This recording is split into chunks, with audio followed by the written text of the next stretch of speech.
සුබ ආරම්භය සඳහා මුලින්ම වන්දනාවට ලක්වන ගණපති දෙවියන් හින්දු ආගමේ සුවිශේෂී ස්ථානයක් හිමි කර ගන්නා දෙවිවරුන් අතරින් එක් අයෙකි.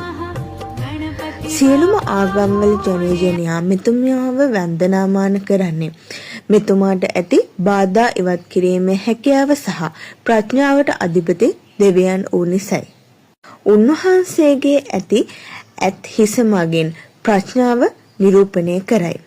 විශාල උදරය මගින් ලෝකවාසීන්ගේ සියලු දුක් දෝමනස තමන් දරාගෙන ඉන්නා බව නිරූපණය කරයි. අත් හතර මගින් මිනිසාගේ මූලික අරමුණු හතර වන ධර්මය, ධනය, කර්මය, මෝක්ෂය පෙන්눔 කරයි. එමෙන්ම එතුමාගේ වාහනය වූ මීයා මගින් පාලනය කළ නොහැකි දේ පවා පාලනය කළ හැකි බව නිරූපණය කරයි. යම් කාර්යයක් ආරම්භ කරන විට ගණපති වන්දනාව මගින් එම කාර්යයට ඇති බාධා උවදුරු මැඩපැවැත්වීමේ හැකියාවක් ඇති බව විශ්වාස කරයි. එමෙන්ම කුඩා දරුවන්ගේ අධ්‍යාපන කටයුතු සඳහාද එතුමා ප්‍රඥාවට අධිපති දෙවියන් වූ නිසා මහත්සේ භාවිතා කරයි.